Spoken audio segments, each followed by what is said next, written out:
예배를 준비하면서 마음을 정돈하시길 바랍니다. 2026년 첫 번째 주일을 맞습니다. 우리 하나님을 만나고 또 하나님으로부터 은혜와 복을 받을 수 있는 그러한 복된 예배가 되어지도록 마음을 하나님 앞에 모으시길 바랍니다.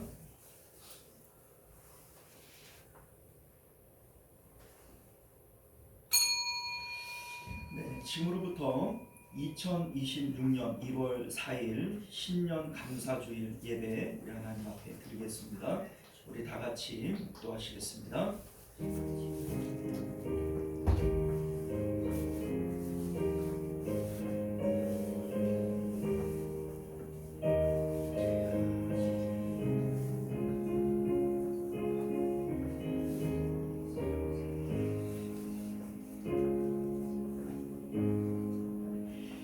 주께서 옛적에 땅의 기초를 놓으셨사오며 하늘도 주의 손으로 지으신 바니이다. 천지는 없어지려니와 주는 영존하시겠고 주의 연대는 무궁하리이다. 아멘.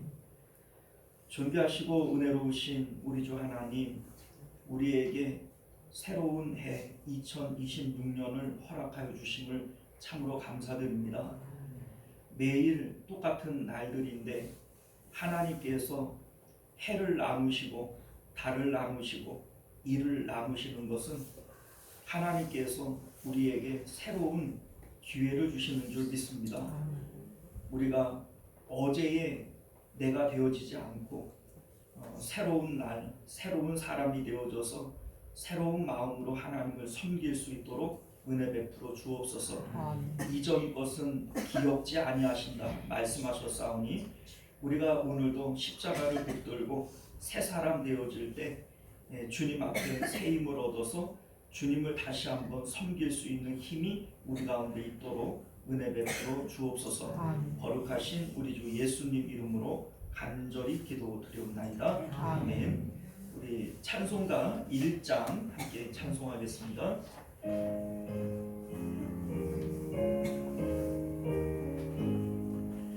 만복의 근원 하나님, 온 백성 찬송 드리고 초천사여 찬송하세. 찬송 성부 성자 성령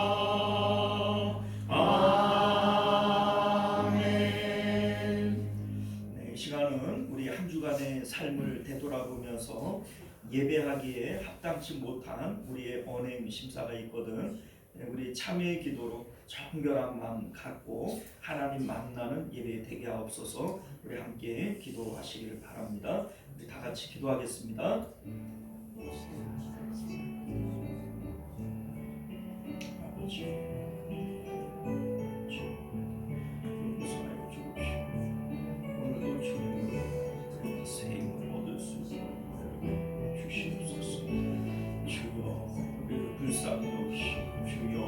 용서하여 주옵시오.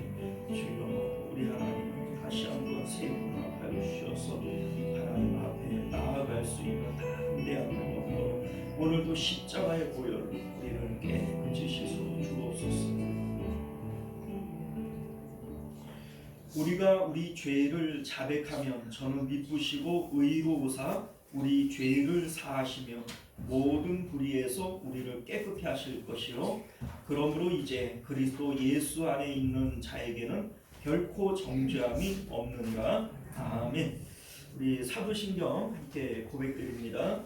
전능하사 천지를 만드신 하나님 아버지를 내가 믿사오며 그 외아들 우리 주 예수 그리스도를 믿사오니 이는 성령으로 잉태하사 동정녀 마리아에게 나시고 본디오 빌라도에게 고난을 받으사 십자가에 못 박혀 죽으시고 장사한 지 사흘 만에 죽은 자 가운데서 다시 살아나시며 하늘에 오르사 전능하신 하나님 우편에 앉아 계시다가 저리로서 산 자와 죽은 자를 심판하러 오시리라. 성령을 믿사오며 거룩한 공예와 성도가 서로 교통하는 것과 죄를 사하여 주시는 것과 몸이 다시 사는 것과 영원히 사는 것을 믿사옵나이다. 아멘.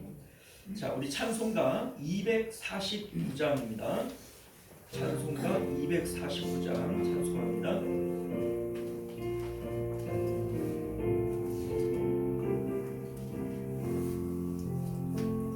주 사랑하는 자 다 찬송할 때에 그보자 앞에 불러서 그보자 앞에 불러서 빈 영광 돌리세 큰 영광 돌리세 저 밝고 농영한 시온성 향하여 가세 주의 찬란한 성에 찬송하며 올라가세 주 믿지 않는 자 다 찬송 못하나 하나님 자녀 된 자들 하나님 자녀 된 자들 그 기쁨 전하세 그 기쁨 전하세 저 밝고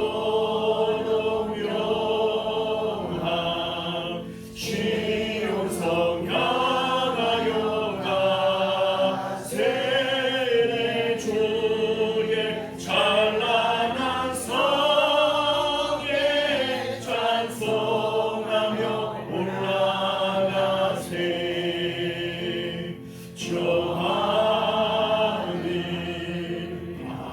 황금빛 나 올라갈 때에 시온성 언덕 위에서 시온성 언덕 위에서 수많은 천사들 나를 인도하리라 저 밝고 동영한 시온성 향하여 가세 내 주의 찬란한 성에 찬송하며 올라가세 내 눈물 하시고 늘 찬송 부르리 저 임마누엘 주 앞에 저 임마누엘 주 앞에 나 영광 돌리리 나 영광 돌리리 저 밝고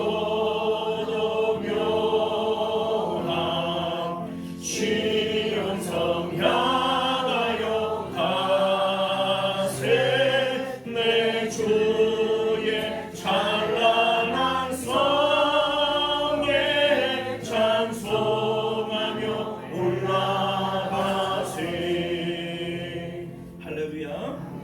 이 시간은 우리를 대표해서 변영국 장로님 기도하시겠습니다.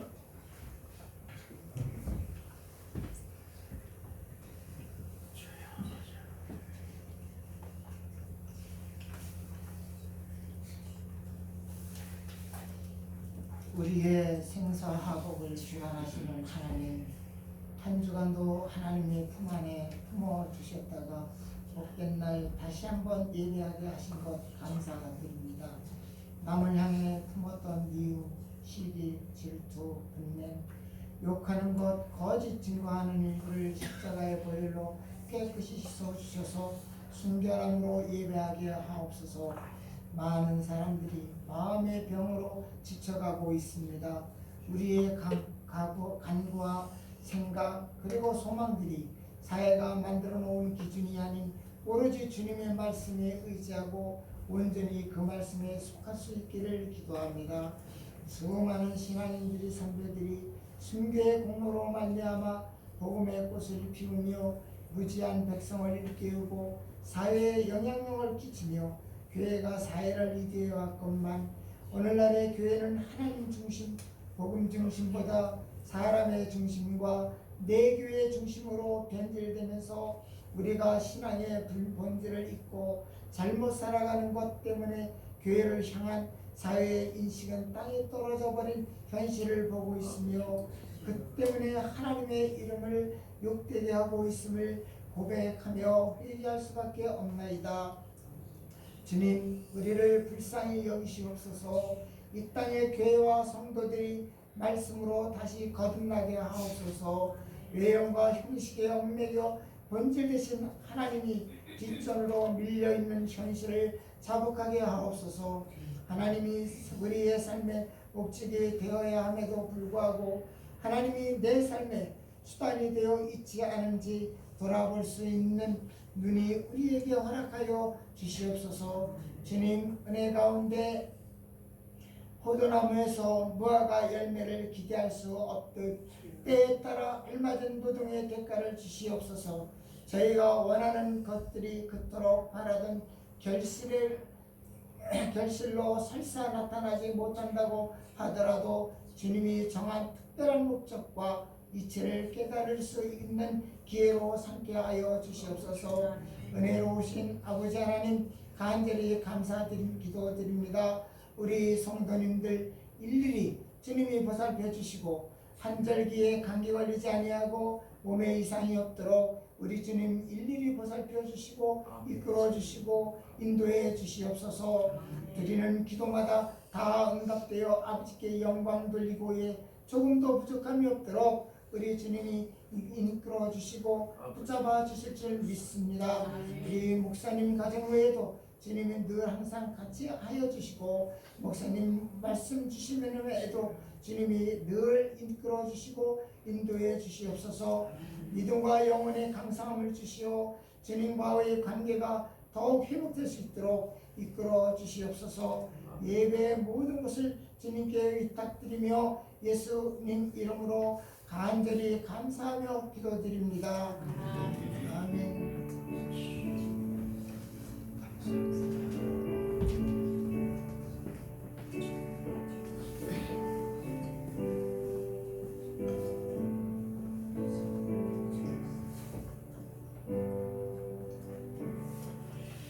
네, 감사합니다. 우리 찬송가 211장 1절 찬양 드리시면서 드려진 예물 하나님 앞에 공헌합니다.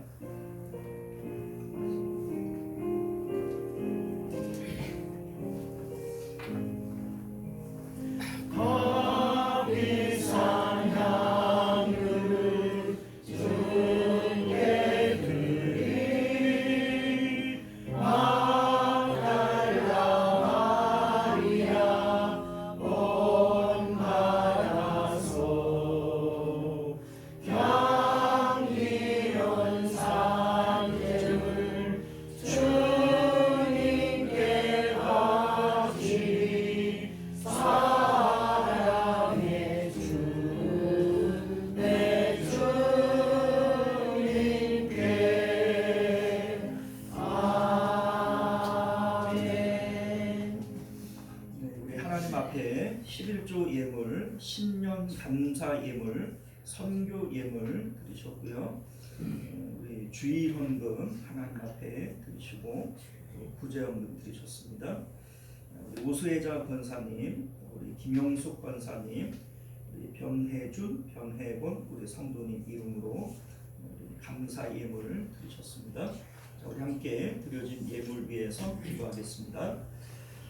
존귀하시고 은혜로우신 우리 주 하나님, 우리 하나님께서 우리를 사랑하시며 너희가 내 앞에 나올 때 빈손으로 나오지 말라 말씀하신 것은 우리 하나님께서 무엇이 부족하고 없어서 우리에게 달라 하시는 것 아니고 우리를 더 크게 복 주시고 은혜 주시려고 마중물로서 우리에게 믿음을 보이라 하시는 줄 믿습니다. 우리 하나님, 하나님께서는 즐겨 드리는 자를 기뻐하신다 말씀하셨사오니 자원하여 드리고 기쁜 마음으로 드릴 때 우리 하나님께서 우리 삶 가운데 큰 은혜와 복들로 채워 주옵소서. 너희에게 있어야 할 것을 하나님 아버지께서 이미 아시느니라 말씀하셨사오니 우리 삶 가운데 부족함이 없도록 하나님께서 날마다 공급하시되 풍성하신 하나님의 성품을 따라 우리에게 넉넉히 더하여 주옵소서. 특별히 감사 예물 드린 손길들 주님께서 기억하여 주옵시고 감사의 제목들이 더욱 삶 가운데 넘쳐나도록 은혜 더하여 주옵소서. 신년 감사 예물 드렸습니다. 우리에게 새 생명 주심을 감사합니다. 우리에게 다시 한번 2026년도를 기회로 허락하여 주신 것 감사합니다. 하나님, 열심히 일하여서 갑절로 하나님 앞에 남김이 있는 그러한 열매 맺는 한 해가 되어지도록 은혜 베풀어 주옵소서. 건강을 더하여 주옵시고 믿음을 더하여 주옵시고 삶 가운데 하나님의 은혜와 은총들을 더하여 주셔서 참 복되고 아름다운 한 해였다 고백하는 그러한 해가 되어질 수 있도록 역사하여 주시옵소서. 모든 것 주님 앞에 의탁드리었고 거룩하신 예수님 이름으로 간절히 기도드리옵나이다. 아멘. 자, 우리 주보를 참조하시어서 교회 소식 전해드립니다. 은혜로운 새해가 밝았습니다. 하나님을 더욱 사랑하고 또 하나님께 사랑과 축복을 받으시는 그러한 한 해가 되어질 수 있기를 주님 이름으로 축복합니다. 2026년도 우리의 목표는 하나님을 경험하는 한 해가 됩시다 라고 하는 표어입니다. 우리 신앙이요, 하나님을 못 만나면 사실은 소용이 없어요. 우리 예배 드리는 것도 기도하는 것도 우리 신앙생활하는 모든 것들이 살아계신 하나님을 만나고 경험하는 것으로 생명을 얻는 겁니다. 우리가 아무리 예배 드리고 기도하고 애를 써도 하나님을 인격적으로 만나지 못하면 아무 소용이 없는 거예요. 우리가 한 해 동안 말씀과 기도를 통해서 하나님을 만나고 하나님을 체험하고 그래서 우리의 믿음이 헛것이 되어지지 않도록 힘쓸 수 있는 그러한 한 해가 되어질 수 있기를 소망합니다. 요절이 디모데전서 1장 5절인데 디모데전서는 목회서신이라고 불러요. 그러니까 사도 바울이 에베소 교회의 목회자로 파송한 디모데에게 쓴 편지예요.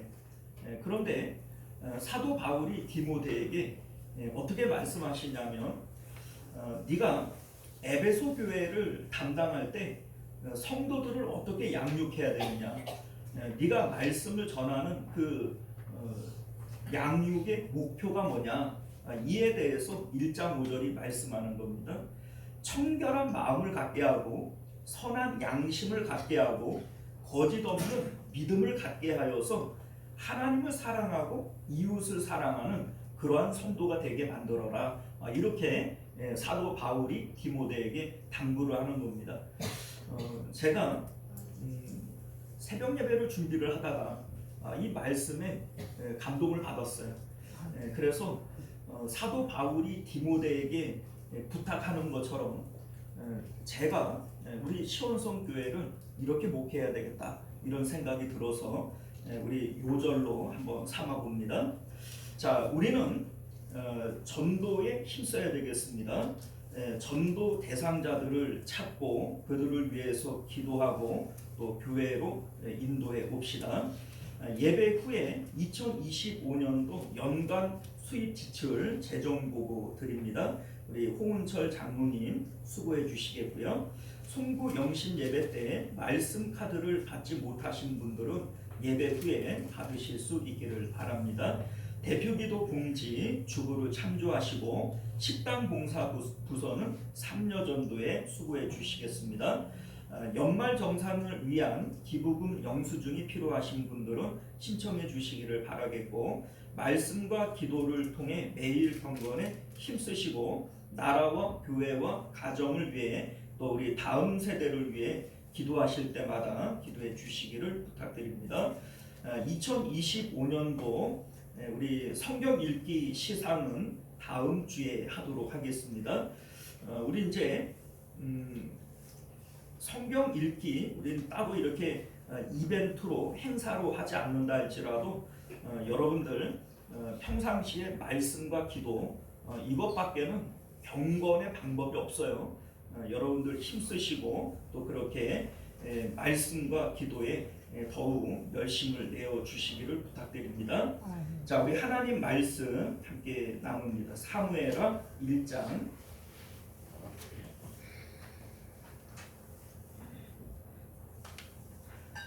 하나님 말씀 사무엘하 1장 11절에서 16절까지 말씀입니다. 자, 우리 찾으신 줄 믿고 교독하여 읽도록 합니다. 이에 다윗이 자기 옷을 잡아 찢음에 함께 있는 모든 사람도 그리하고 사울과 그의 아들 요나단과 여호와의 백성과 이스라엘 족속이 칼의 죽음으로 말미암아 저녁 때까지 슬퍼하여 울며 금식하라. 다윗이 그 소식을 전한 청년에게 묻되 너는 어디 사람이냐 대답하되 나는 아말렉 사람 곧 외국인의 아들이다 하니 다윗이 그에게 이르되 내가 어찌하여 손을 들어 여호와의 기름 부은 이를 구하지 아니하느냐 하고 다윗이 청년 중 한 사람을 불러 이르되 가까이 가서 그를 죽이라 하매 그가 치매 곧 죽으니라. 다윗이 그에게 이르되 내 피가 내 머리로 돌아갈지어다 내 입이 내게 대하여 증언하기를 내가 여호와의 기름 부음 받은 자를 죽여라 하느니라 하였더라. 아멘. 자, 우리 기도하겠습니다. 존귀하시고 은혜로우신 우리 주 하나님, 오늘도 우리에게 주시는 하나님의 말씀에 우리가 귀를 열게 하여 주옵시고 하나님의 말씀을 들을 수 있는 그러한 귀가 열릴 수 있도록 지혜를 허락하여 주옵소서. 하나님의 말씀은 생명이오니 이 생명이 우리 마음밭에 떨어져 30배, 60배, 100배의 결실 맺을 수 있도록 은혜 베풀어 주옵소서. 거룩하신 예수님 이름으로 간절히 기도드리옵나이다. 아멘. 자, 오늘 우리는요 함께 읽은 본문의 말씀을 중심으로 하나님이 사용하시는 사람이라고 하는 제목으로 하나님 말씀 나누도록 하겠습니다. 하나님이 사용하시는 사람. 우리가 지난주까지 사무엘상 말씀을 마치고 오늘부터 우리 새해 첫날인데 사무엘하 말씀을 진행을 합니다. 사실 본래 사무엘서는요 하나의 성경입니다. 우리 이제 사무엘상하 이렇게 나누어져 있지만 본래 원본 성경에는 이게 사무엘서로 하나로 묶여 있다고 그래요. 근데 이게 언제 나누어졌냐면 BC 250년경, 그러니까는 이제 주전 3세기경에 이스라엘이 멸망을 당하잖아. 이제 바벨론에 끌려가고 이렇게 할 때 이제 많은 이스라엘 백성들이 흩어져 이렇게 도망을 갔어요. 도망간 사람들이 대부분 어디에 많이 모였냐면 애굽이라고 하는 나라 아시죠? 그 애굽의 알렉산드리아라고 하는 도시에 많이 대거 모여 살았습니다. 그런데 그곳에서 100년, 200년, 이렇게 300년 살다가 보니까 후손들이 하나님의 말씀을 잊어버리고 또 이제 그곳에서는 이제 사람들이 헬라어를 썼단 말이에요. 그런데 성경은 히브리어로 되어져 있고 뭐 그러다 보니까는 하나님 말씀도 모르고 또 정체성을 잃어버리는 이러한 일들이 있었던 거예요. 그래서 여러분들 70인형 성경이라고 아마 들어보신 적이 있을 겁니다. 이 알렉산드리아에서 헬라어 성경인 70인형 성경을 번역을 해요. 이게 이제 70인형 성경에서 사무엘서를 상과 하로 나누었습니다. 나눈 이유가 뭐냐면 히브리어는 자음만 있어요. 그러니까 자음만 있으니까 성경을 쓸 때 부피가 작아집니다. 그런데 이제 헬라어는 자음과 모음을 같이 쓰거든요. 그러니까 똑같은 사무엘서를 히브리어로 된 거를 헬라어로 바꿔놓으니까 부피가 늘어나는 거예요. 지금은 뭐 얇은 종이가 있지만 옛날에는 뭐 다 양피지라든지 또 파피루스라든지 이런 이제 그 종이를 사용했지 않습니까? 그러니까 부피가 너무 커지니까 이거를 어쩔 수 없이 상권과 하권으로 나누어 놓은 거예요. 그러니까 우리는 상하 이렇게 나누어져 있지만 본래 성경 자체가 상하로 나누어져 있지 않다. 그러니까 우리 뭐 상권 끝나고 하권 이거 다른 책이 아니고 연결되어지는 책이고 연관성을 가지고 살펴봐야 된다. 이걸 여러분들 기억하실 수 있기를 바랍니다. 자, 사무엘서의 중심 인물은 사울과 다윗이에요. 한마디로 얘기를 하면 하나님께서 왜 사울을 버리시고 다윗을 사용하실 수밖에 없는가? 그거보다 하나님께서 하나님 입맛에 맞도록 다윗을 훈련하시지 않습니까? 그래서 하나님께서 원하시는 사람의 모습은 어떤 모습인가? 이거를 보여주는 것이 사무엘서다라고 하는 겁니다. 자, 이 모습 가운데 단순하게 사울과 다윗이라고 하는 인물을 통해서 하나님께서 왜 사울을 버렸냐, 왜 다윗을 쓰시냐 이런 차원의 문제가 아니라 근본적으로 사울이라고 하는 인물 자체가 범죄한 아담의 모습을 보여주고 있고요. 오늘날 하나님을 떠난 인류의 모습을 이 사울이라고 하는 사람이 특징적으로 가지고 있는 거예요.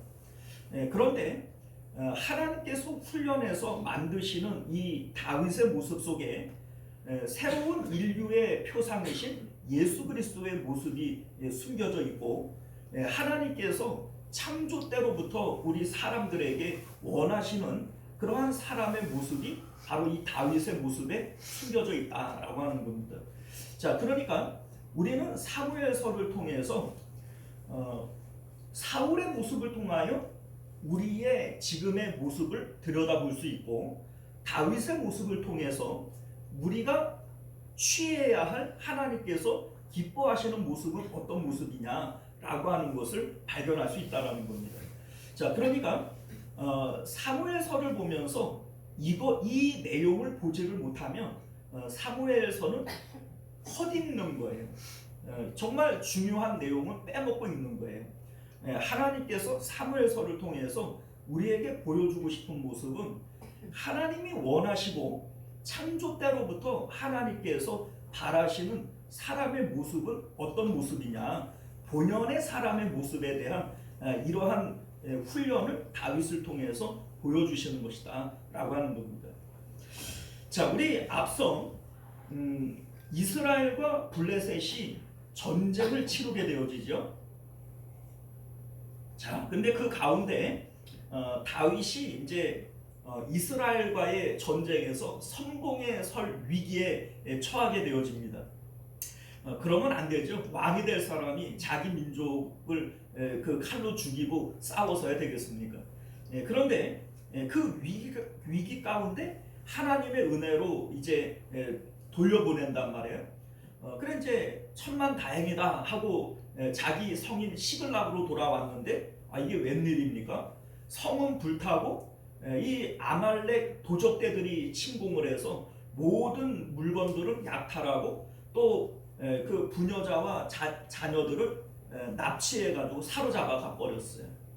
자, 이 가운데 다윗을 따르는 추종자 600명이 밤새도록 울다가 다윗을 원망하고 돌을 들어서 다윗을 치려고 합니다. 사실은 다윗도 다 잃어버렸잖아요. 다 뭐 같이 피해자인 것은 동일한데 이 600명이 다윗을 왜 치려고 하냐면 다윗을 향한 원망이에요. 네가 잘못해서 이런 일이 일어났다는 거죠. 대표적으로 이스라엘과 블레셋의 전쟁 가운데 이스라엘과 싸우지는 않았지만 싸울 위기까지 몰렸잖아요. 이 여기에 있는 이 600명도 대부분 이스라엘 백성들이고 자기 선민, 자기 동족하고 싸워서 피를 흘릴 위기 가운데 있을 때 얼마나 마음이 착잡했겠어요. 그리고 그 가정 가운데 그런 그 상황까지 몰고 갔던 다윗을 향한 원망이 분명히 있었을 거예요. 그리고 나서 돌아왔더니만 이 시글락성이 불타고 사람들이 붙잡혀가고 이런 일들이 있게 되어질 때 이게 누가 잘못해서 하나님 앞에 벌받는 것처럼 보여져요. 다윗이 잘못해서 이런 지경에 이르렀다 하는 이 원망이 이 600명에게 있는 거예요. 그러니까 돌을 들어서 다윗을 치려고 하는 것은 너 때문이다. 네가 잘했으면 이런 일이 없을 텐데 네가 선민 이스라엘과 싸우려고 했고 그런 일 때문에 하나님께서 이런 벌을 내리시는 거 아니냐. 이러한 원망이 600명에게 있는 거예요.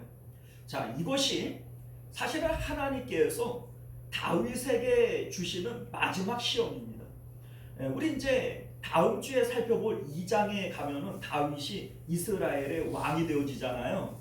그러니까 남유다의 왕이 먼저 되어서 7년 동안 통치하게 되어지는데, 그러니까 30장에 나오는 그 사건이 하나님께서 왕이 되어지기 전에 했던 마지막 시험이라는 겁니다. 아브라함의 마지막 시험은 뭐였어요? 100세에 얻은 아들 이삭을 바치라는 거죠. 다윗에게 이 왕이 되어지기 전에 마지막 시험이 바로 그거였다는 거예요. 이게 사실은 의미가 있는 거죠. 자, 그런데 그 시험이 다윗에게 가장 힘들고 어려운 시험이었어요. 왜냐하면 지금까지 다윗은 목숨을 내어놓아야 할 위급한 상황들이 많이 있었죠. 골리앗과도 싸웠고 사울 왕에게 10년이나 쫓겨다녔고 또 그 외에도 많은 전쟁이 있었죠. 그러니까 다윗이 목숨을 내어놓을 일들은 얼마든지 있었어요. 그러나 지금이 가장 위급한 때인 것은 지금까지는 모든 전쟁과 싸움 가운데 함께하는 사람이 있었어요. 사울을 피해서 도망갈 때에도 다윗의 신복들이 함께했단 말이죠. 그런데 지금 이 위기는 다윗에게 남아있는 것이 아무것도 없는 거예요. 모든 것이 떠났고 또 모든 것이 잃어버린 이러한 상황 가운데 다윗이 내몰리게 되어지는 것이죠. 자, 그런데 이 상황 가운데 우리가 지난 시간에 살펴봤지만 하나님으로 인하여서 힘을 내었다 이렇게 얘기를 합니다. 더 이상 살아갈 힘은 없어요. 지금 그 600명이 다윗을 돌로 치려고 하는 이유도 더 이상 자기들에게도 살아갈 의미가 없고 살아갈 힘이 없는 거예요. 그러니까 다윗을 돌로 치려고 하는 거죠. 그런데 사실은 다윗도 마찬가지 아닙니까? 다윗도 모든 것을 잃어버렸고 모든 것이 떠났어요. 자, 그런데 이 상황 가운데 다윗은 무엇으로 삶의 의미를 찾고 무엇으로 살아갈 힘을 얻는가? 하나님으로 했다는 거예요. 이게 다윗의 다른 점이라는 거죠. 자, 여러분들 하나님이 다윗을 훈련하시는 마지막 시험이라고 했잖아요. 하나님께서 보시려고 하는 것이 뭐냐면 우리는 삶 가운데 자꾸 어떤 삶의 의미들을 찾으려고 하고 삶의 어떤 기쁨을 찾으려고 그래요. 왜 사냐? 먹으려고 살지. 돈 벌려고 살지. 자식들 키우려고 살지. 자, 이러한 것들이 우리에게 마음의 기쁨이 되어지는 거예요. 그리고 이러한 기쁨을 통해서 살아갈 힘을 내게 되어지는 거죠. 그런데 여러분들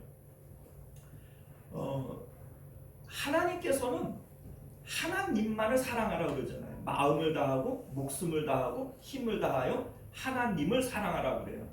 자, 그 이유가 어디에 있냐면 솔로몬은 이 땅에 있는 많은 것들을 다 가져봤다 그러잖아요. 그런데 의미가 있대요, 없대요? 없대요. 헛된 것이다 이렇게 얘기를 합니다. 자, 하나님께서 우리에게 하나님만을 사랑하라고 얘기를 하는 것은 사람은 이 세상에 한시적으로 사는 존재가 아니라 영원히 사는 존재란 말이에요. 여러분들 영혼이 있어요, 없어요? 있죠. 그러니까 육체는 죽어도 영혼은 죽어요, 안 죽어요? 안 죽어요. 영혼은 영원히 살기 때문에 영혼이란 말이에요. 그런데 여러분들이 사는 동안에 육체를 통하여 삶의 이유를 찾고 살아갈 힘을 얻어요. 그러면 나중에 이 육체가 없어져 버리면 살아갈 이유가 있어요, 없어요? 없어져 버려요. 그러니까 우리가 육체는 흙에서 와서 흙으로 가고 한 번 죽는 것은 사람에게 정하여진 일이에요. 그런데 육체를 통해서 판단하고 육체를 통해서 기쁨을 얻고 육체를 통해서 살아갈 힘을 얻고 살아갔단 말이에요. 그런데 죽음 이후에 하나님을 만날 때에는 더 이상 육체가 있어요, 없어요? 그러면 그 사람은 살아갈 이유가 있어요, 없어요? 없어요. 천국에 들어갈 이유가 없는 거예요. 왜냐하면 살아갈 이유가 없는 사람인데 왜 천국에 들어가서 영원히 살아야 되겠어요? 그러니까 하나님께서 하나님만을 사랑하라 라고 얘기를 하는 것은 하나님을 우리의 삶의 이유로 삼고 살아갈 힘으로 삼아야 된다는 겁니다. 그러면 그 사람은 육체가 없어진다 할지라도 주님을 만나게 되어질 때 우리가 이 땅에서 살아가는 동안에도 누구를 삶의 이유로 삼았어요? 하나님을 삶의 이유로 삼았기 때문에 이 사람은 하나님께서 보실 때 살아갈 가치가 있는 사람이고 살아갈 이유가 있는 사람이 되어지는 거예요. 그래 우리 하나님께서 예수님이 이런 말씀하시잖아요. 아버지나 어머니나 아들이나 딸이나 집이나 전토나 나보다 더 사랑하는 자는 내게 합당하지 않다 이런 얘기를 합니다. 야, 우리 예수님 참 욕심도 많으셔. 우리가 주님을 사랑하지 않는 건 아니지만 그래도 아버지, 어머니, 아들, 딸, 집, 전토 이거보다 더 사랑해야 된다고 하는 거는 너무 욕심 부리는 거 아니야? 아니요, 여러분들. 그거는 예수님 자신을 위해서 하신 말씀이 아니라 우리를 위해서 하신 말씀이에요. 왜냐하면 그 속에 영생이 있기 때문에 그런 거예요. 여러분들 생각을 해봐요. 내게 합당하지 않다. 예수님이 내게 합당하지 않다라고 얘기를 하면 이 사람은 천국 가요, 못 가요? 예수님이 내게 합당하지 않다고 얘기를 하는데 그래도 나는 천국 간다고 우기지 마세요. 그거 우긴다고 될 문제가 아니에요. 예수님이 내게 합당하지 않다고 얘기했으면 그 사람은 천국에 못 가는 거잖아요. 그런데 예수님께서 왜 아버지, 어머니, 아들, 딸, 집, 전토 우리가 이 세상에서 소중하게 여기는 그 모든 것들보다 주님을 더 사랑해야 된다라고 얘기를 하냐면 그렇게 한 사람만이 하나님을 만날 때 살아갈 이유가 있고 영생할 가치가 있기 때문에 그런 거예요. 자, 우리 오늘 말씀 가운데 다윗이 마지막 시험이 바로 그거였다는 거예요. 모든 살아갈 힘을 잃어버리고 모든 것이 떠나가 버렸어요. 살아갈 힘이 없어요. 600명이 그래서 다윗을 돌로 치려고 해요. 그런데 이 상황 가운데 다윗은 세상에 대해서는 완전히 죽은 거죠. 살 힘도 없고 살 의미도 없죠. 그런데 하나님은 자기의 삶의 이유요 살아갈 힘으로 붙드는 거예요. 나의 힘이 되신 여호와여 내가 주를 사랑하나이다. 이게 다윗의 고백이 되어지는 겁니다. 자, 여러분들 이때 이제 다윗이 하나님으로 힘을 얻고 하나님 앞에 묻습니다. 하나님, 내가 아말렉 사람을 쫓아갈까요? 내가 쫓아가면 능히 잡을 수 있겠습니까? 이렇게 하나님께 물어요. 자, 그런데 하나님께서 속히 대답을 하십니다. 그를 쫓아가라. 네가 반드시 따라잡겠고 도로 찾으리라. 이런 말씀을 하세요. 자, 그런데 여러분들 이 가운데 저는 이런 생각이 들어요. 사울이 하나님 앞에 기도했는데 사울이 기도할 때에는 하나님께서 선지자로도 꿈으로도 이상으로도 아무 것으로도 응답을 안 했다고 그러잖아요. 그런데 왜 다윗은 하나님 앞에 기도할 때 이렇게 냉큼 응답을 하십니까? 왜 그럴까요?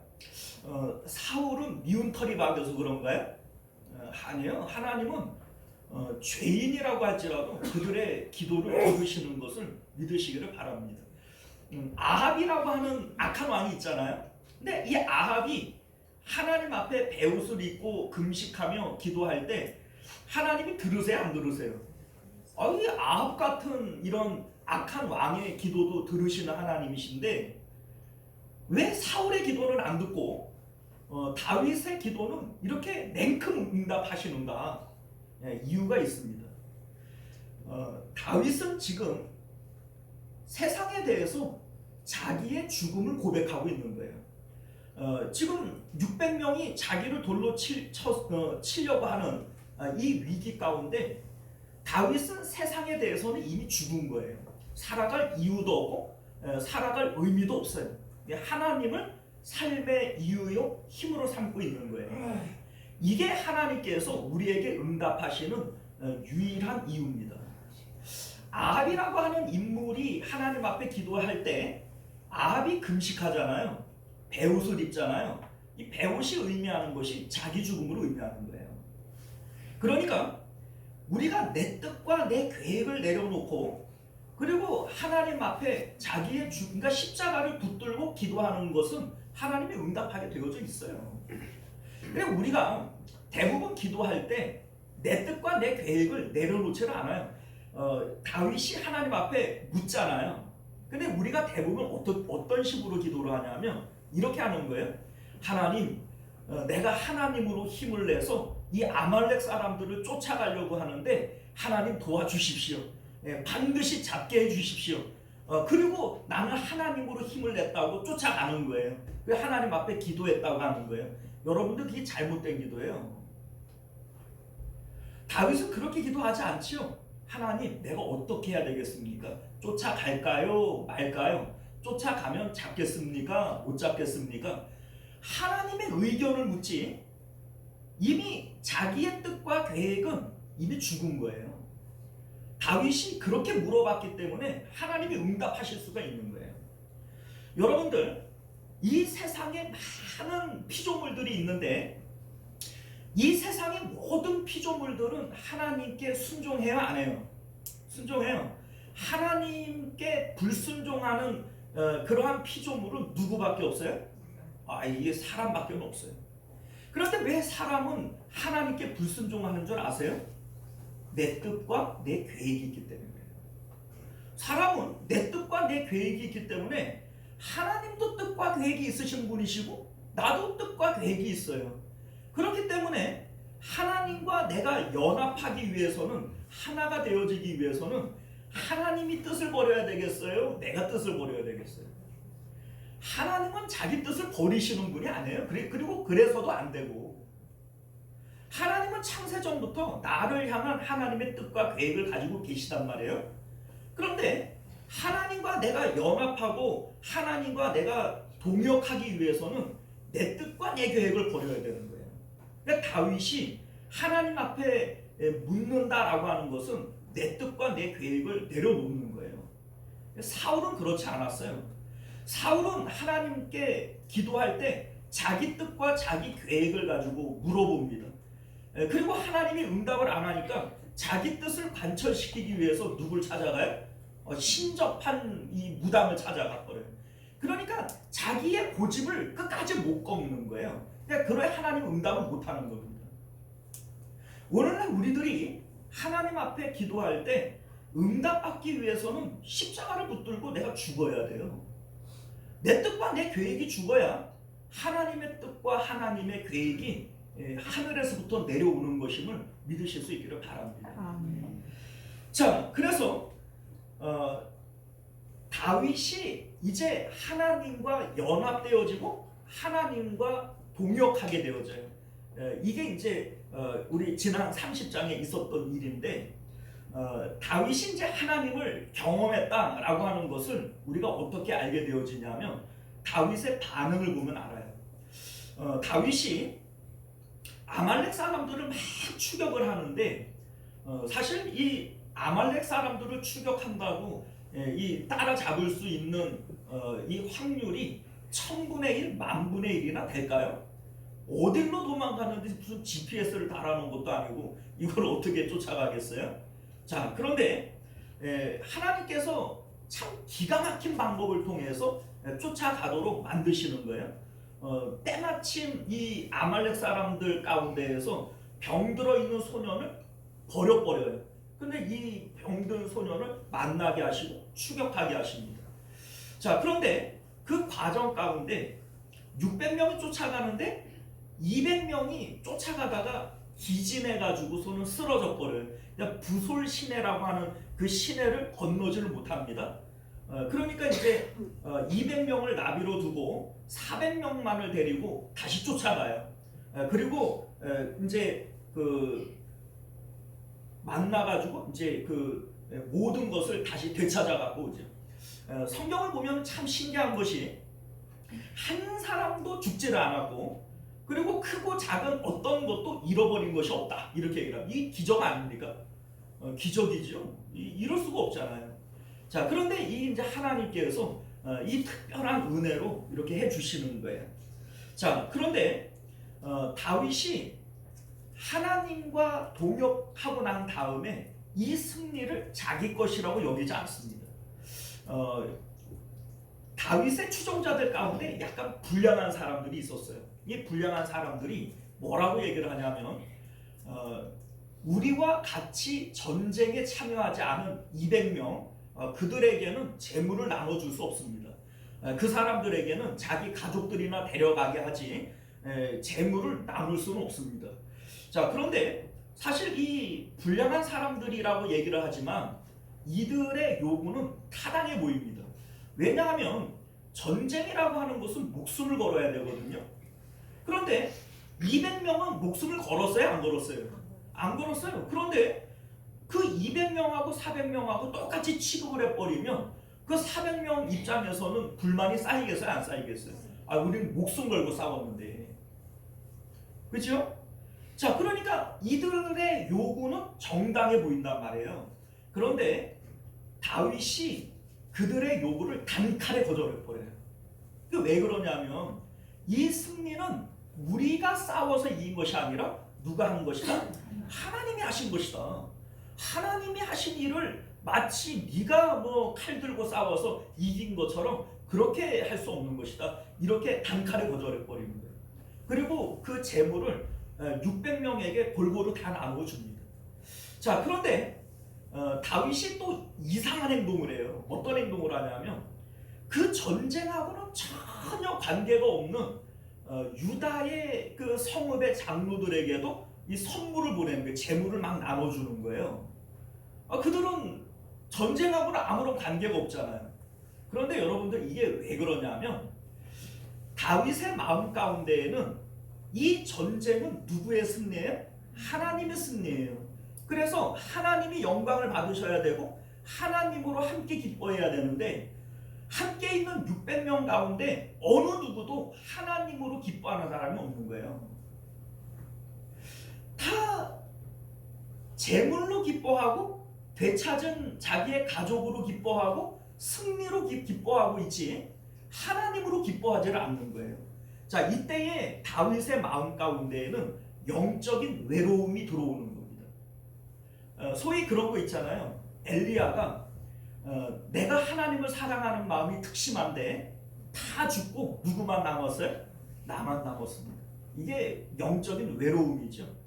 함께 하나님을 찬양하고 하나님을 기뻐할 이런 사람이 없는 거예요. 이게 영적인 외로움이거든요. 다윗이 유다 장로들에게 예물을 보내고 선물을 보내는 이유가 바로 거기 있는 거예요. 이들은 전쟁이 있었는지도 모르는데 하나님이 승리했다는 거예요. 그러니까 이들은 오직 누구만으로 기뻐할 수 있어요? 하나님만으로 기뻐할 수 있는 거예요. 그래서 다윗은 선물을 보내서 하나님으로 함께 기뻐할 이 사람들을 모으는 것이죠. 이게 지금 30장에서 나타난 다윗의 모습이라는 겁니다. 자, 여러분들 오늘 2절 말씀을 보면 그렇게 다윗이 하나님의 영광을 경험하고 시글락 성으로 돌아온 지 3일째가 되어지는 날 사울의 용병으로서 전쟁에 참여했던 아말렉 소년이 와가지고 사울과 요나단의 전사 소식을 전하게 되어져요. 자, 우리 5절을 보게 되어지면 다윗이 청년에게 묻습니다. 야, 네가 사울과 요나단이 죽은 것을 어떻게 아냐? 라고 물어봐요. 그랬더니 이 청년이 거짓말을 합니다. 9절 이하를 보게 되어지면 사울이 중상을 입고 죽을 위기에 처할 때에 자기 이제 무기 맡은 자에게 나를 좀 죽여줘라. 내가 할례 없는 사람한테 그 모욕을 당할까? 내가 두렵다. 뭐 이런 얘기를 하잖아요. 그런데 그 사실을 이 아말렉 소년이 알고 있는 거예요. 그러니까 사울이 중상을 입었고 이제 그걸 이제 교묘하게 바꿔서 자기 무기 맡은 자에게 죽여달라고 했는데 나한테 죽여달라고 했습니다. 그래서 내가 그 어차피 못 살을 것 같아서 내가 죽였습니다. 이렇게 얘기를 하는 거예요. 그리고 우리 이제 10절을 보면 사울의 몸에서 왕관과 팔찌를 벗겨서 그 이제 가지고 왔다 이렇게 하는 것을 볼 때 이 아말렉 소년이 사울이 죽을 때 가까이 있었던 거예요. 그리고 그 되어졌던 모든 사실을 다 지켜보고 있었고 죽음 이후에 왕관과 팔찌를 벗겨갖고 온 것이죠. 자, 그러니까 이게 뭐 완전히 거짓말도 아니에요, 그죠? 이게 자기가 다 봤고 뭐 진실과 거짓을 교묘하게 섞어놓은 거죠. 자, 그런데 여러분들 사울은 아말렉 이 소년이 죽인 게 아니라 자기 스스로 칼에 엎드러져서 자살을 했단 말이에요. 그런데 아말렉 소년은 왜 거짓말을 하는 걸까요? 우리가 뭐 쉽게 이해할 수 있잖아요. 사울이 다윗을 죽이려고 했던 것을 모르는 사람이 있겠어요? 10년이나 쫓아다녔는데 다 아는 거예요. 사울은 다윗을 죽이려고 하고 다윗은 왕이 되어질 사람이기 때문에 사울이 죽어야만 왕이 될 수 있어요. 그러니까 이 관계를 모르는 사람이 없어요. 그러니까 이 아말렉 소년이 이렇게 행동하는 이유가 뭡니까? 좋아할 거다. 내가 이 소식 전해주면 분명히 좋아할 거다.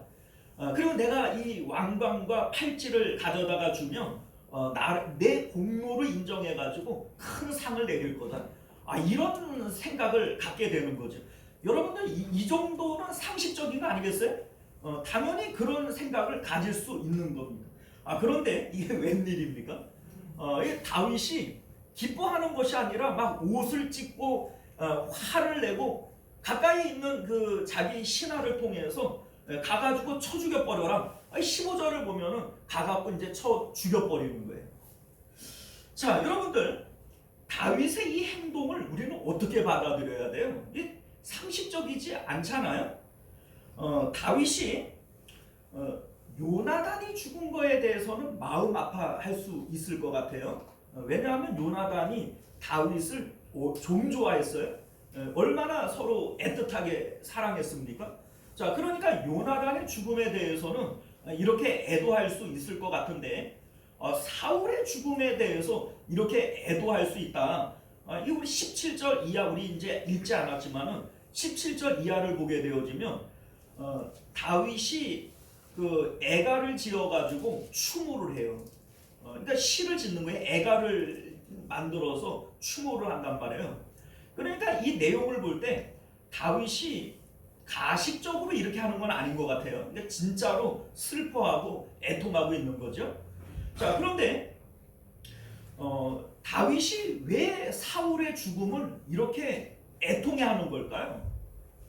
생각해 보면은 10년 동안이나 자기를 죽이려고 쫓아다녔고 엄밀히 얘기하면 원수 아닙니까? 원수. 그런데 원수가 죽었으면 기뻐하고 깨춤을 춰야지. 왜 이 다윗은 이렇게 애통하고 애가를 지어서 슬퍼하는 걸까? 자, 여러분들, 그 이유는 우리 16절을 보면 여호와의 기름 부음 받은 자라고 얘기를 합니다. 그러니까 사울이 여호와의 기름 부음 받은 자이기 때문에 다윗이 사울의 죽음을 슬퍼한다는 얘기죠. 자, 여러분들, 기름 부음을 받았다라고 하는 것이 어떤 의미예요? 하나님께서 기름 부으셨다라고 하는 것은 그 사람을 통하여 하나님께서 일하실 뜻과 계획을 갖고 있다는 뜻이에요. 그러니까 기름 부음 받은 자는 구원자잖아요. 하나님께서 이 사울을 통하여 이스라엘 백성들을 구원하고 하나님과 동역할 파트너로 하나님께서 선택하셨다는 뜻이죠. 그런데 기름 부음 받은 이 사울이 하나님과 동역하지를 못했고 혼자 독불장군으로 자기 뜻을 가지고 활동을 하다가 자기도 죽고 자기 백성들도 다 죽여버렸어요. 그러니까 다윗은 지금 이것 때문에 슬픈 거예요.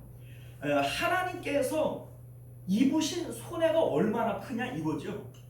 자, 자기는 지금 3일 전에 하나님과 동역을 해봤어요. 하나님과 함께 하게 되어질 때 누가 봐도 불가능한 일을 하나님께서 해내시는 것을 봤어요. 아니, 아말렉 사람들을 쫓아가가지고서는 그들을 따라잡아서 쳐 죽이고, 그리고 빼앗겼던 것들을 하나도 빠짐없이 되찾는다라고 하는 것이 다윗이 아무리 대단한 용사라도 이게 가능해요. 이거는 기적이죠. 이건 불가능한 일이에요. 확률적으로 보면 1000분의 1, 10,000분의 1이나 될까 말까한 이러한 놀라운 일이란 말이에요. 지금같이 무슨 GPS가 있어요, 무슨 인공위성이 있어요, 뭐가 있어요. 이거 도망간 사람을 그 자취도 없어진 걸 어떻게 찾아요? 그런데 하나님께서 쫓아가라, 기이한 방법을 통해서 되찾게 하시는 거예요. 한 사람도 다치거나 죽은 사람이 없고 하나라도 빼앗긴 것이 없어요. 자, 그러니까 여러분들, 다윗은 이러한 일들을 통해서 하나님과 동역하게 되어지면 어떤 일들이 일어나는지를 체험한 사람인 거예요. 목격하는 거예요. 그러니까 하나님과 동역한다라고 하는 것이 이게 얼마나 복된 일인지를 아는 거예요. 그래서 유다 장로들에게 막 선물을 보내고 하는 이유가 뭡니까? 이게 너무나도 놀라운 경험을 했고, 이게 하나님께서 영광을 받으셔야 되는데 함께 기뻐할 사람이 없어서 그거를 안타까워할 만큼 다윗은 하나님의 승리로 인해서 기뻐하고 있다는 거죠. 그런데 사울이 기름 부음을 받은 자예요. 하나님과 동역하기 위해서 하나님께서 뽑으신 자란 말이에요. 이 사울이 자기처럼 하나님과 동역을 했다면 이스라엘 백성들이 죽을 일도 없었고 하나님의 놀라우신 은혜들을 경험을 했을 텐데, 결과적으로 사울이 자기 뜻을 버리지는 못하고 삐때다가 결국은 자기 백성들도 다 죽여버리고, 그리고 자기도 결국 죽고, 이러한 비극으로 끝났다 이거죠. 이 일을 바라볼 때 하나님께서 얼마나 마음 아프시겠는가, 하나님께서 받으신 이 손해가 얼마나 크시겠는가, 이거를 지금 다윗은 하나님과 공감을 이루어서 하나님의 슬픔, 하나님의 아픔을 같이 겪고 있는 거예요. 우리 앞절에 우리 이제 사무엘상 30장에서는 하나님과 같은 기쁨을 다윗이 나누었잖아요. 하나님이 기뻐하는 것을 다윗이 함께 기뻐했다고요. 그런데 오늘 1장에서는 하나님의 슬픔을 다윗이 함께 느끼고 있는 거예요. 이게 하나님께서 원하시는 모습이다 이 얘기죠. 하나님께서는 우리가 하나님과 연합해서 하나님과 동일한 것을 보고 동일한 것을 우리가 아파하고 기뻐하기를 원하시는 거예요. 이게 하나님과 우리의 동역이라는 겁니다. 자, 여러분들, 우리가 이제 이런 생각을 좀 해봐요. 아니, 원수 같은 사울을 위해서도 애가를 지어서 그렇게 슬퍼하는 다윗이라면, 아니 아말렉 이 청년을 위해서는 좀 긍휼을 베풀어 줄 수는 없었는가? 아니 솔직히 뭐 이 사람이 거짓말을 조금 했다 한 것이지 실제로 죽인 것도 아니잖아요. 아니 이제 아말렉 청년의 입장에서는 억울해요, 안 억울해요? 네? 아 조금 내가 거짓말을 좀 했기로서니 아 이게 단박에 쳐 죽을 일인가요? 자 다윗이 왜 이렇게 그 옹졸하게 그 이제 불쌍히 여기지도 않고 그냥 단번에 쳐 죽이냐? 우리가 이제 이렇게 생각을 할 수 있죠. 자 그런데 여러분들 이것은 다윗의 개인적인 분노가 아니라 하나님의 분노를 투영하는 거예요. 사울이 죽은 것은 물론 하나님께서 하신 일이지만 하나님께서는 그 일을 아주 마음 아파하고 있는 거죠. 우리 이제 하나님께서 사울을 죽인 일을 기뻐하는 것이 아니라 슬퍼한다라고 하는 것을 사무엘하 7장에 가면은 나오게 되어지는데 우리 이제 잘 아는 대로 하나님께서 다윗에게 그런 얘기하잖아요. 내가 내 후손들에게는 사울 때처럼 그가 잘못한다고 그를 죽이는 이런 일을 하지 않고 내가 사람 막대기와 인생 채찍으로 그를 교육해가지고 다시 쓰겠다 이런 말씀을 하신다고요. 그 말씀 가운데 사울을 향한 하나님의 마음 아픔이 들어있는 거예요. 그를 죽이고 난 다음에 하나님께서 얼마나 아파하고 있는지를 그 말씀 속에 나타난단 말이죠. 자 그런데 여러분들 지금 이 아말렉 청년은 하나님의 슬픔을 이용해서 자기의 이득을 취하려고 하고 있어요. 이게 죽을 일인 거예요. 자 우리는요 아말렉 사람이니까 하나님을 모르니까 그렇지 이렇게 생각할 수 있는데 그가 지금 이스라엘 백성들과 함께 전쟁에 참여했다라고 하는 것은 그가 할례 받은 사람이라는 것을 의미하는 겁니다. 이스라엘 백성들은요 외국인들 할례 없는 자와 같이 전쟁에 나가지 않아요. 그런데 지금 아말렉 이 청년이 이스라엘 백성들과 함께 전쟁에 나갔다라고 하는 것은 이스라엘 백성들은 할례를 받으면 이방인이라고 할지라도 이스라엘 백성들과 동일하게 취급을 해줍니다. 그러니까 이 아말렉 청년은 할례를 받은 사람인 거예요. 그러니까 하나님을 아는 사람이고 그리고 그 이스라엘의 어떤 그 율법과 전통을 아는 사람인 거예요. 그러니까 이제 다윗이 네가 여호와의 기름 부음 받은 자를 죽이는 것을 두려워하지 않았냐 이렇게 얘기를 하는 것이 그걸 알고 있다는 얘기죠. 알고 있으니까 그런 얘기를 하는 거예요. 그런데 이 아말렉 청년은 할례는 받았고 이스라엘 선민 안에 들어오기는 했지만 실질적으로 하나님을 사랑해요? 안 사랑해요? 안 사랑해요. 이게 가짜라는 얘기입니다. 오늘날 우리가 교회 안에 들어와 있다고 해서 모두가 성도가 아니에요. 모두가 구원받는 사람도 아닙니다. 여러분들 우리가 교회 안에 들어와 있다고 해서 구원받았다고 착각하지 마세요. 여러분들 예수님의 12명의 제자 가운데 하나 가룟 유다가 있어요 없어요? 그 천국 갔을까요? 지옥 갔을까요?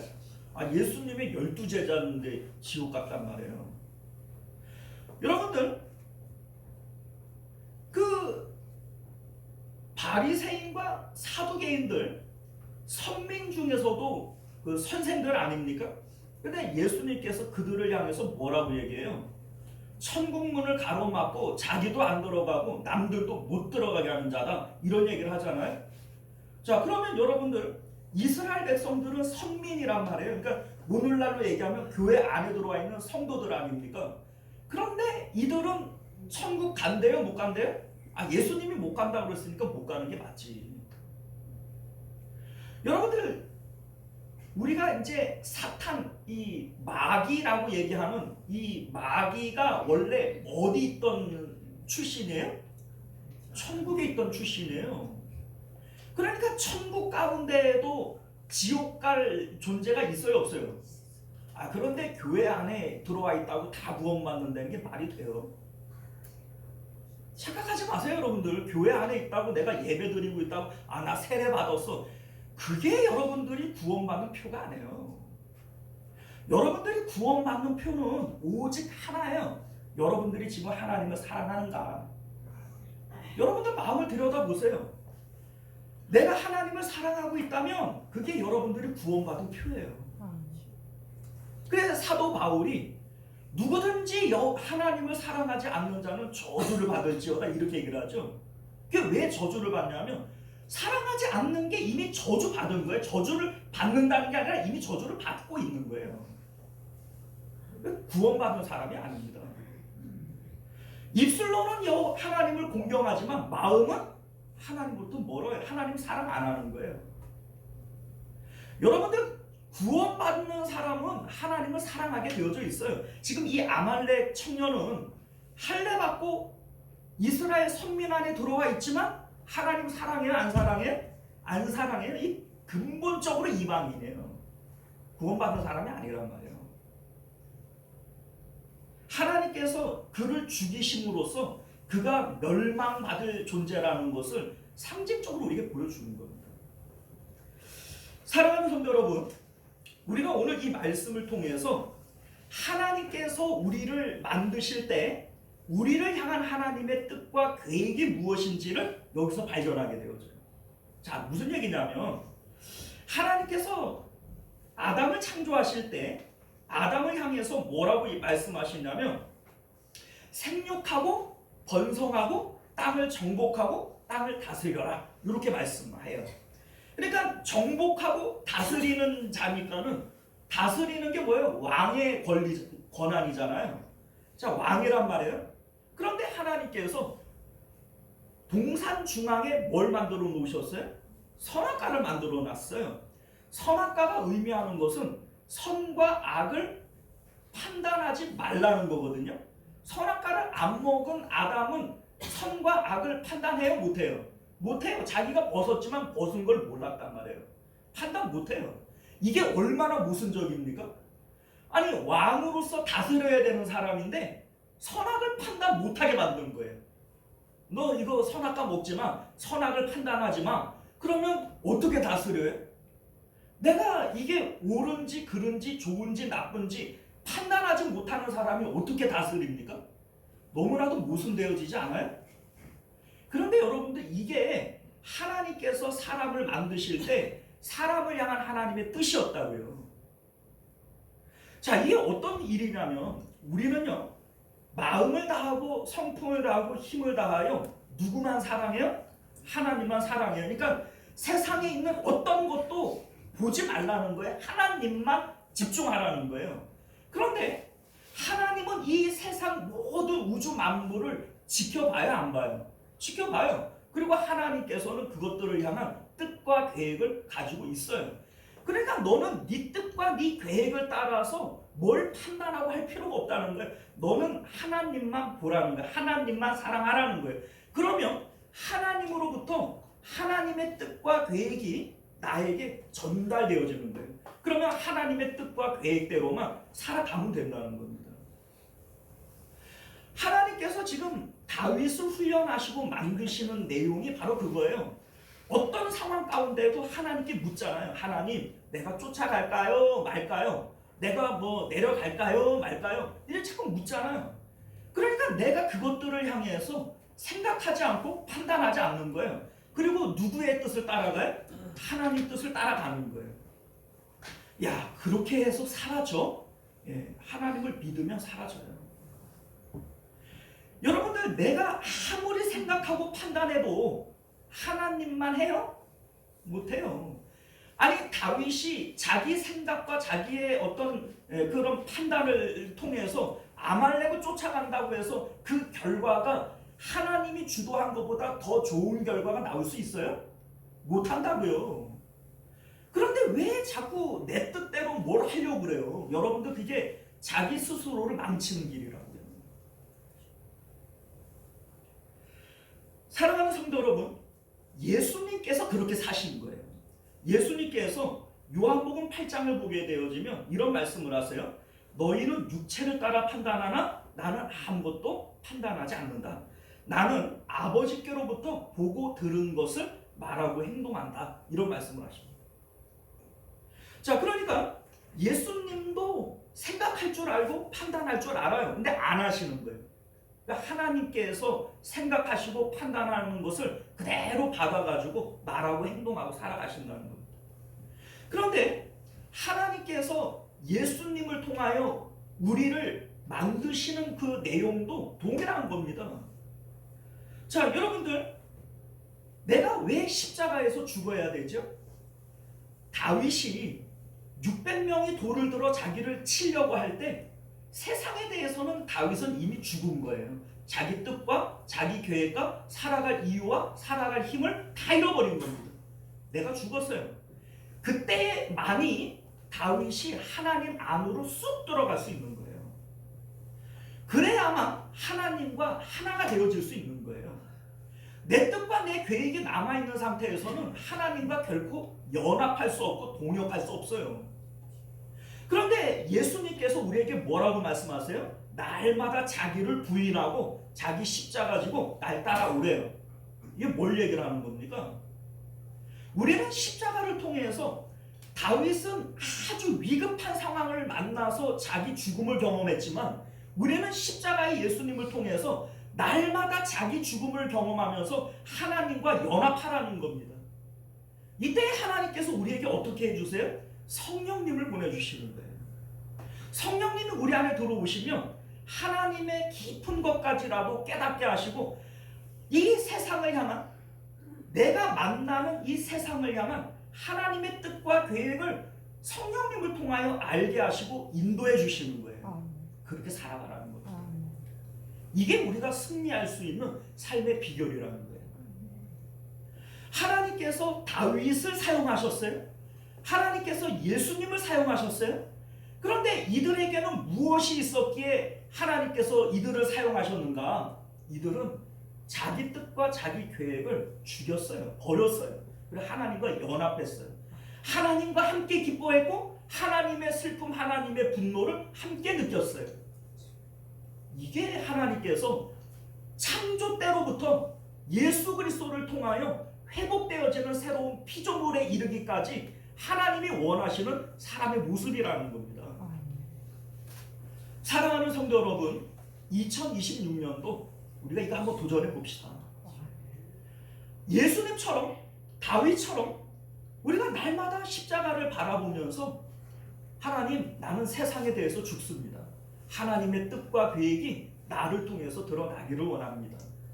우리가 이렇게 기도하고 주님 앞에 나아갈 때 하나님께서 얼마나 기뻐하시겠어요? 하나님께서 우리와 동역하실 때 우리 삶 가운데 얼마나 대단한 일들이 일어나겠습니까? 여러분들, 오늘 말씀을 통해서 다윗의 하나님이 나의 하나님이에요. 이 하나님을 경험해 보실 수 있는 저와 여러분들 되시기를 바랍니다. 기도하겠습니다. 존귀하시고 은혜로우신 우리 주 하나님, 오늘 우리에게 주신 하나님의 귀한 말씀을 따라 하나님과 동역하는 이 비결이 무엇인지를 분명히 깨달아 주님과 동행하는 저희들 되게 하여 주옵소서. 하나님께서는 창세로부터 이미 우리를 향한 뜻과 계획을 가지고 계십니다. 참새 한 마리가 땅에 떨어지는 것도 하나님의 뜻이 아니면 되는 것이 아니라고 했는데 하물며 우리를 향한 하나님의 뜻과 계획이 없겠습니까? 그런데 그 뜻과 계획이 이루어질 수 없는 것은 내 뜻과 내 계획을 고집할 때 하나님의 뜻을 가로막기 때문입니다. 내가 십자가에서 죽고 내 뜻과 내 계획을 버리고 주님과 연합하게 되어질 때 요셉을 최고의 길로 인도하신 것처럼, 다윗을 최고의 길로 인도하신 것처럼 하나님께서 내 삶도 최고의 길로 인도하여 주실 줄 믿습니다. 2026년도 우리가 그렇게 주님과 동행하는 저희들 되도록 은혜 베풀어 주옵소서. 거룩하신 우리 주 예수님 이름으로 간절히 기도드리옵나이다. 아멘. 찬송가, 우리 복음성가네요. 나 주님의 기쁨 되기 원하네. 찬양 다 아실 줄 알아요. 함께 주님의 기쁨 되기를 원하는 마음으로 함께 찬양하겠습니다.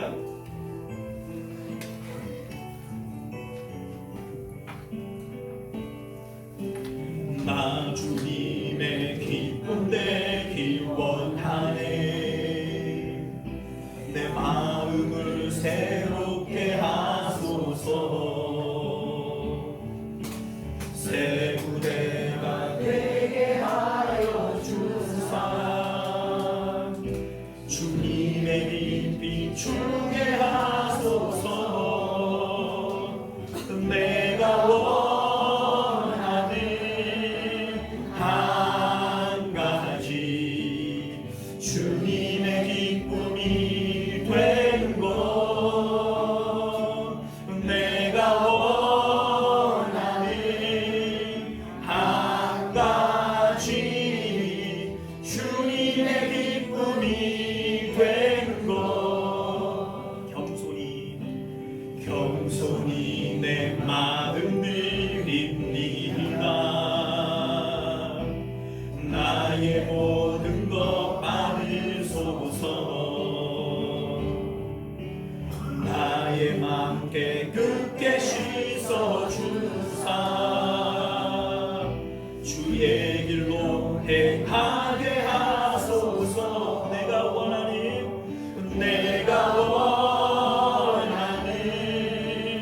한 가지 주님의 기쁨이 되는 것.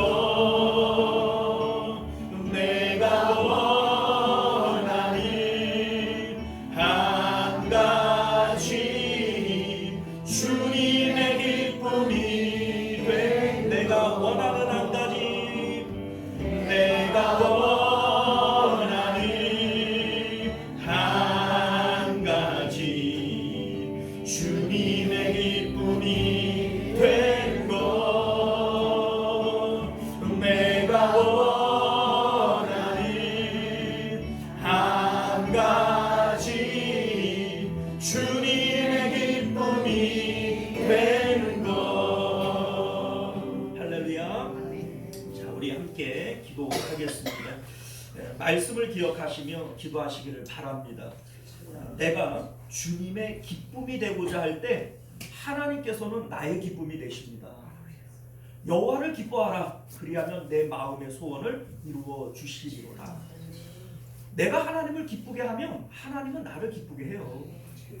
여러분들 자꾸 내 뜻과 내 계획을 가지고 하나님을 움직이려고 하지 마세요. 내가 죽고 하나님이 살면 내가 삽니다. 우리가 함께 기도하실 때 말씀을 기억하시며 주님 기쁨 되기를 원합니다. 우리 주여 한번 외치고 기도하겠습니다. 주여, 은혜 보시고 자비로우신 우리 하나님, 우리가 오늘도 말씀을 통해서 하나님이 살아야 내가 사는 것임을, 하나님이 기뻐해야 나도 기뻐할 수 있음을 우리가 함께 배웠습니다. 우리 하나님, 내 뜻과 내 계획을 내려놓고 하나님의 뜻을 따라가게 되어지면 그것이 우리에게 기쁨이 되어질 줄 믿습니다. 우리 하나님, 주님 기쁨을 위하여 살아가는 자들 되기를 원합니다. 다윗은 하나님의 손해 때문에 슬퍼하는 모습을 봅니다. 하나님께서 아파하시는 그 아픔을 함께 느끼며 고통받는 다윗의 모습을 볼 때 하나님께서 왜 다윗을 쓸 수밖에 없는지 우리는 깨닫게 되어집니다. 하나님, 내 마음은 어떻습니까? 하나님의 슬픔에 내가 동참합니까? 하나님의 기쁨에 내가 동참합니까? 하나님, 아말렉 이 청년처럼 하나님의 슬픔을 내 이득으로 연결시키려고 하는 이러한 존재들은 다 가짜들입니다. 우리 하나님, 우리는 가짜 신자 되어지지 않도록 은혜 베풀어 주시옵소서.